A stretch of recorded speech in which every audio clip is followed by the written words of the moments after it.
someone taught me that if you want to learn how to do something, who do you go to? Someone who knows how to do it.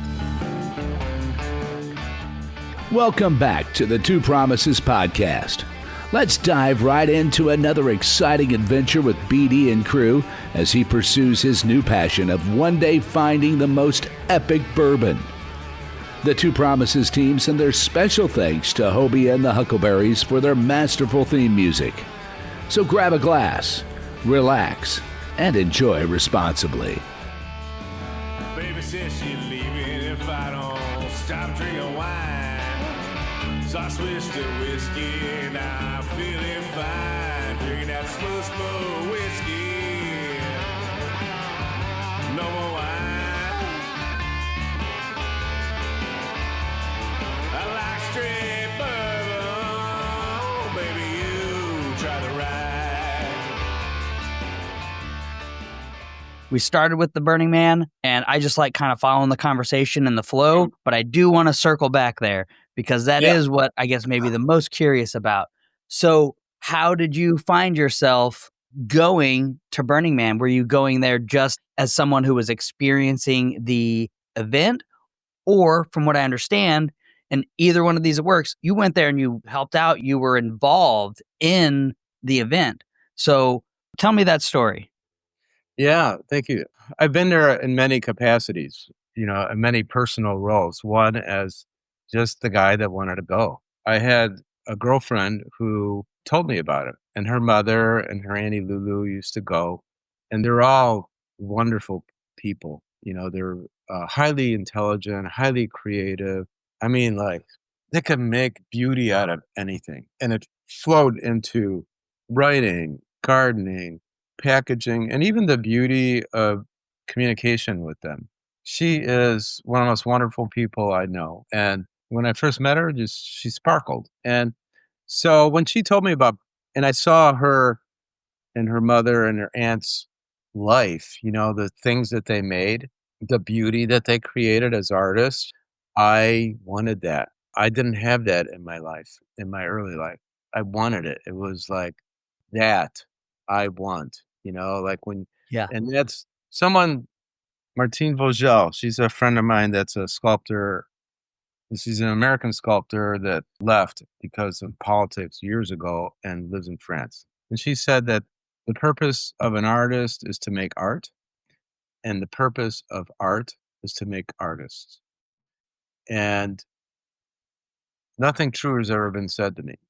In the case of my friends, what I saw them make, I wanted to know how to make. I wanted to be a maker too. I was, but not at that level of aesthetics or whatever. So when they said Burning Man's a cool place to go, I was like, okay, I guess I need to go there, And I kept on circling back to that. And then finally, one fine day in 2008, I got a ticket, went online. I found out that they're in different cities, they have burners, like local chapters. It's like the Hells Angels, you have like the San Francisco chapter and the New York chapter or whatever. They have Burning Man chapters. Nice. And they were and are really wonderful people, makers, creators, a little bit like on the edge of society, I would say. But also the ones I met, there are a lot of geniuses in there. I mean, there were like architects, tech people, plumbers, metal workers, writers, moms, nurses, teachers, engineers, people that knew how to do solar power stuff, and I was like, wow, what a group of people to hang out with, and they had a chapter in St. Louis. So I lived in Cape Girardeau at the time, so I would drive up there, and on Wednesday nights, they had like meet and greets at some bar. It was the Atomic Cowboy on Manchester. And so it was on Wednesday nights, and I would go there and they'd have really cheap beer. And then in the back, they had fire performers. So, I'm like a little kid inside. To me, like to go to a place where I'm going to meet cool people and they're spitting fire at the same time and they're really cool and stuff. I'm like, oh my God, I want to be you, I wanted to be with them all the time. And so I had a lot of questions about Burning Man, like what's it like? Rugged individualism, you're self-sufficient and you're supposed to make, or you could do performance art, you can do spoken word, you can do contribute something in an artistic way. So, I would go and I would like a hummingbird go to the feeder, to get the juice. And then I'd go home and I'd like start fantasizing about it and stuff. And then finally, I didn't really know anyone there. And I was a little insecure about meeting people and stuff, So I'm like, give me a job. So I volunteered in center camp. And I thought, well, that way I'll be center camp is in the center of everything. And that's where their performance, they had performers that were there. And I got a job as they call it gear god. I mic'd acts, drummers. I put this type of microphone for hi-hats, this type for bass. Singer needs this type of microphone. And I would run the lines to the sound engineer, which would then go to the sound booth. And so not only did I get myself a cool job, but I was like right in the, these performers would come on. So now you have performers, other artists, right? And they have these fantastic costumes, and being in the audience and being like just off stage, entirely different experience.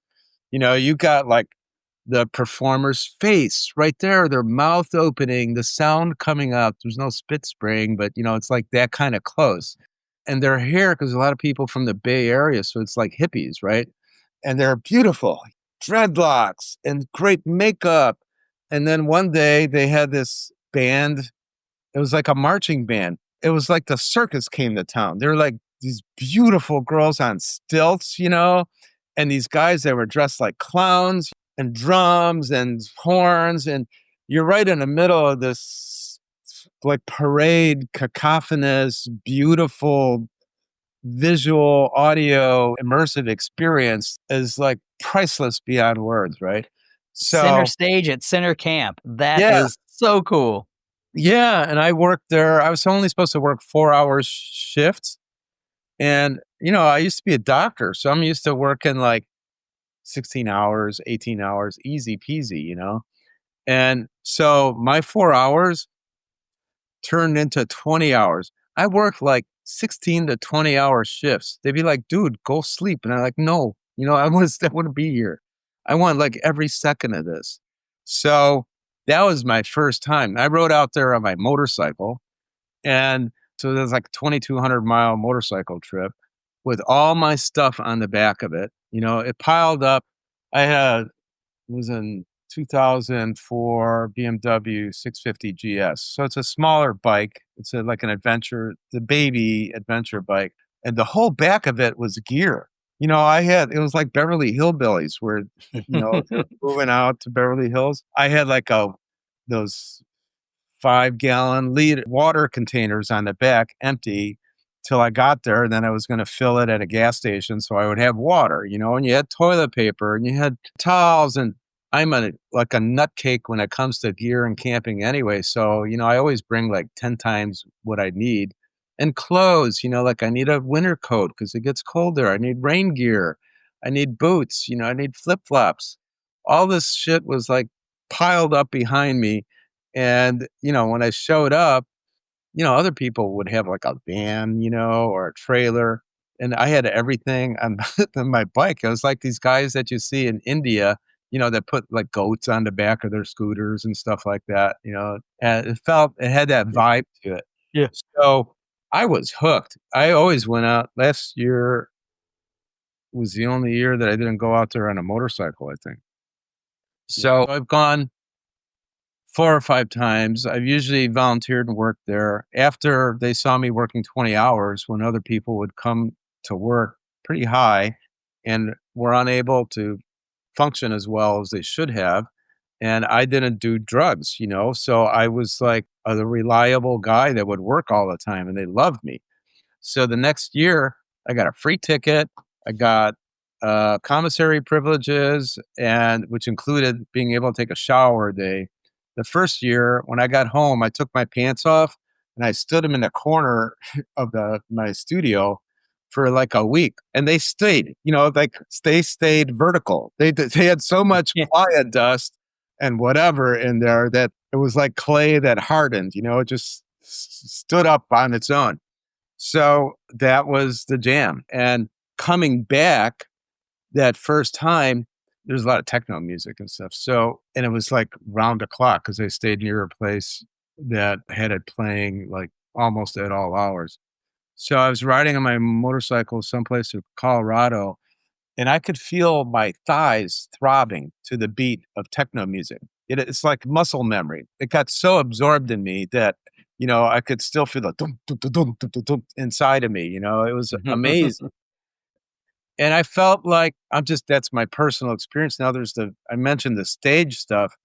Well, there's experiences all over, like I was sitting at the camp that I was staying at. They had like, everybody brings like sofas and stuff out there. So you're outside in the middle of the desert. It's like 90 degrees in the daytime and like, 60 at night sometimes. So you get cold, but you're sitting on a sofa, like in the desert. It's bizarre, Right. And so we're sitting and he's like, well, his name is Pickle. He's a metalsmith. I think he went to SIU, Edwardsville, maybe Carbondale. He's a phenomenal non-ferrous metal artist. So he's welcoming me to Burning Man and getting to know me a little bit and telling me, he appreciates me being there and all this stuff. And while we're talking, they have these things, I forgot what they're called, but they're kind of like, they're leg attachments that start below your knee, and there's like a foot pedal on it, and then there's a spring, like a leaf spring that goes underneath it. And you could run on them, so, and I've seen dudes like on YouTube, they're like kangaroo extensions or whatever, like almost like running stills. I've seen people just like bouncing around a parking lot and like go spoing and end up on top of a dock and go spoing and on top of an AC unit. So there's like 8 to 10 dudes just trucking down this dusty road on those things at about 30 miles an hour. I mean, they're just like, wow, choom, past you. And, I'm just not used to that. I'm sorry, so blew my mind. And someone said, Zen, come out with us, adventure, see stuff, So I go out in the middle of the playa in a desert. There's scaffolding set up. And who's performing there? The freaking Joffrey Ballet, in the middle of the desert. And another night, symphony orchestra. So classical music in a moonlit night out in the middle of the desert for free, and it's just constant stuff. Or I go to a bar and it's a stilt bar. You know what that means? Everybody there is on stilts. So the bar is like way over my head. And for them, that's normal height because they're on stilts. And I'm lost, I'm totally lost because I hadn't figured out hey, what's a guy got to do to get a drink around here? Yeah. So I'm like pulling on someone's skirt, and looking up. I feel like I'm 5 years old when you're with your mommy and daddy and you're next to their knee, and you're one directions, It was totally reliving that. All this and visuals, these costumes that people made, it was like I pulled in at like 4 a.m. on my motorcycle, ride in, I get welcomed. It's a kind of a ritual thing where they ring a bell and welcome you to your home. For that week, they build the second largest city in Nevada. And in a week and a half, it's gone. Wow. Completely. And in a couple weeks after that, it's like pristine. They go through and pick up little tinsel strands, and cigarette butt, whatever people inadvertently drop, they clean all that up. So the Bureau of Land Management will relicense them for the next year. That's the agreement, So that's fascinating. Yeah, so it's just constant. So I pull in and I'm there at it's about 4 a.m. It's quiet. The camp's quiet, but there's people riding around on bicycles silently with these beautiful, it's like ballet costumes, these transparent fabrics that are just kind of shimmering in the night air. And they're not saying anything and you don't know what's going on, but they're like riding by you. And it's like being in like on stage in some desert theater or whatever. I've heard my friends that have been to Vietnam and countries where there are a lot of bicycles. You have all these people riding on bicycles, kind of weaving in and out of each other in huge crowds. And it's like a silent ballet. It's a silent dance between everybody where they're all going about their lives to shop or to go home or whatever. And you're just externally watching the movement. And it's like visual crack. There's something so beautiful in the movement of a crowd that is enchanting. So Burning Man has a lot of those elements in. And Yeah, this it past sounds tour sorry, I had a break of a few years, and then I'm getting older now, so I was like, "I wanna do this while I can," and so I went back to one group that I was always watched and wanted to be a part of. Is called DPW, the Department of Public Works. And those are all the lunatic mayhem makers that do construction, and party hardy. And I mean, they blow shit up. I mean, literally, they'll like shoot anvils into the air, wow. and blow dynamite out up. And they operate heavy equipment, and so they build Burning Man, they build the infrastructure. They lay the electrical lines under the playa and where you don't see it. They move shipping containers. They have bulldozers. They have giant forklifts, ATV forklifts. If you need to set up an artwork or a sculpture, they're there, with the equipment to help you pull it off. I wanted to be part of them. And this year I was blessed to be able to do so. So that's what I did. I worked on a ranch for a week and a half, just kind of helping out. And then the last week prior to, I worked helping put center camp up, the tent, which is the world's largest tension shade structure or something. So it's either largest or second largest. So it was great for me because that's where I began. And now I've come back home to that place and wonderful crew. You leave connected with everybody and you can't wait to see him again. And it was really wonderful. Yeah, that is super fascinating. Just going from being able to be a spectator and seeing all of, like you just described it, just the myriad of different sensory things there, the stilts bar, the symphony orchestra, that it's just this, like you said, the largest city in Nevada while it's there, and all of the delights that you can find there. And then on the other end, you're talking about how you put in the effort and you coordinated and you found the group of people you liked working with, and you've also served that community as well. So you've talked about all those great experiences. Were there some times there while you were either helping out, volunteering, or something where you're like, "Whoa, this is not quite what I signed up for. Yeah. Uh, I don't know if this is my scene." Yeah, for sure. Yeah, there's a line, and Dune 1 and 2, I guess, is out, and 3 is coming out. But that's one of my favorite books. The movie is from the Frank Herbert book, and there's a whole series of them. I was addicted to those. And there is a line where Maud'Dib, Paul's mother, says, it's a mantra, and it's fear is the mind killer. Let it pass through you, come in front of you, in you, and through you. And that really stuck. So throughout my entire life, when I found something that I was afraid of, I would try to do it. I would face the fear, whether it be like in mountain climbing or in art or motorcycles, or right before I was going to die in a motorcycle related maneuver or whatever. Mhm. I would just like grasp that and get through it somehow. And I think that's a really good thing about life, because a lot of people think that they can't do something. Can't tell you how many times I'd say, "Oh, you're an artist. I wish I could do that. I don't have that in me." I'm like, that's the biggest lie anyone ever told themselves. They just buy Yeah. into this bullshit that they can't do something, and I blame their teachers or someone in their life that at a very early age, they put this little seed in their mind that kills them, that makes them live the rest of their life thinking that they can't do what they want to do. That's hell. And people do that to each other. So That's why I do half the stuff I do, I think, That's because, awesome. and then when Yeah, I love that. I love the way you describe that and the way that you're kind of fighting back against that toxicity.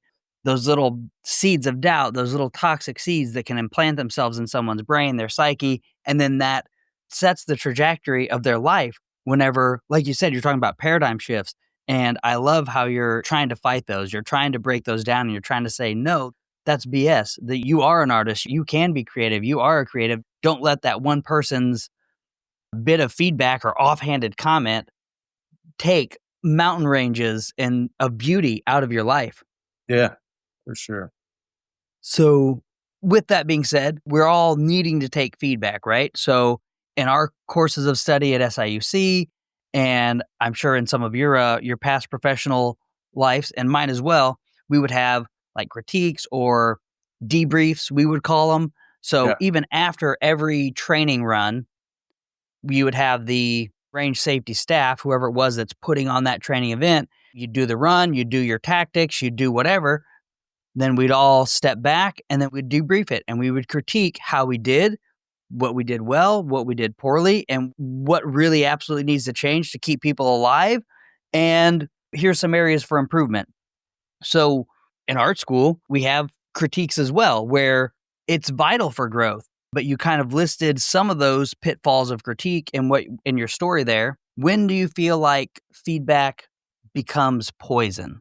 that's another thing from Dune. There was a scene where Paul, to expand his mind, he feels he's born to be something special. He's like the awaited one, kind of like a messiah. But so what happens, he arrives on this planet, and on the planet, they have this thing, they're mining this thing called spice, and Uh-huh. it has a mind shifting quality. So when he's there, he starts to inhale it, and then he feels, his prescience starting to increase. He's starting to have visions. And then now he ends up with a Freeman, I guess. And he gets himself into the situation where he drinks of the water that baby worm has been drowned in, that only women can drink. So this is Frank Herbert, right? But it's also the Garden of Eden and the Tree of Knowledge, and it's common in a lot of myths, for the hero to go on this journey and do something that nearly destroys him or is going to destroy him. And then he grows from it instead. So he takes this poison and it kills him. And while it's really at a point where they think he's dead, but his mind or his soul is still external to his body, and he spots that molecule in his body, and he's able to change it. In organic chemistry, you have these carbon and hydrogen and oxygen and nitrogen are all linked together in a certain way, and they have isomers and stereoisomers. So there's a right hand and a left-handed isomer that match each other in chemistry. And so he is able to alter this molecule where it's no longer a poison, and it ends up evolving him beyond anyone's belief, right? So critique is like that. I mean, if you'd asked me this a week ago, I probably wouldn't have told you that, but this is new. This is the flow. We're in a flow state here, right? I love it. And I love critique it. is sometimes I find it extremely destructive, because people who don't know you, they don't know what you're trying to do. Maybe you have some idea, but you don't have your idea fully developed. And now they're evaluating for you what you're doing, what they think you're doing. And then you're like, it's a shock to you because someone is validating or invalidating you or misinterpreting you. And they're your friends. You've been in class with them, for a few weeks, or a few months, and you value them. You love them. And now Mhm. they're telling you this stuff, and you sit there and, sometimes it's no big deal because people could be a little disingenuous and just tell you like happy horseshit stuff. But they're not really They're telling just you. there trying to get a grade. Yeah, I said something in the critique so that you can mark me as a participation. No. yeah. But if you really know what I think, yeah. So, and that's I think we all know that, but Anyway, you walk away that day and you're like, what the hell happened here? And like, I never want to go back there again in my life. And then in the first couple times it happens, it's destructive. And I know people who have been in art school and other schools who've quit. They just go like, screw you guys. I'm never coming back here, And a professor will like ream them too, because this professor is maybe insecure or has their own problems or they're trying to destroy you to help you grow. It's all BS. You can help someone grow without destroying them. They're going to destroy themselves if they're going to destroy themselves. So you don't really have to worry about it. Why do you have to take that on your plate? So after a day or two, and I process what was said and what I know, who am I and who do they think I am? A person's three things: who they say they are, who other people think they are, and who they really are. So when you sit in your quietude, and meditate on it, you have to look at yourself. What am I doing? No one knows that except me. I can communicate it, but sometimes I communicate it poorly, or because of their inherent filters and biases, etc., they don't get it, Right. There's not enough time to go back and forth because the next person has to have their critique. So it's inherently flawed, period. So the way out is you sit in your stuff and you go, what did I do? What am I trying to do? Am I a bullshitter? Am I being honest? Did I make something good? Do I know? If I make something, I know where I screwed up. I don't need someone to point that out to me. If I'm looking at it, I see it. I keep on looking at the same thing. So therefore I know, So, Right. and then you have to listen to what came into you from other people. And if it doesn't match what you know to be true, away, done with you, erased, so you have to do that. And it's going to happen whether it be staged like it is in school or in life, which is going to be more real because you're going to be starving, you're not getting paid, or you're not going to be successful like you would want to be because someone else they're giving you their answer with their feet. They're like walking away from you because they don't want it, so there's your critique right there. They're not buying it. That's your critique, Yep. So school has that nuance built. The critique system has that nuance built into it for sure. And, I am an older dude.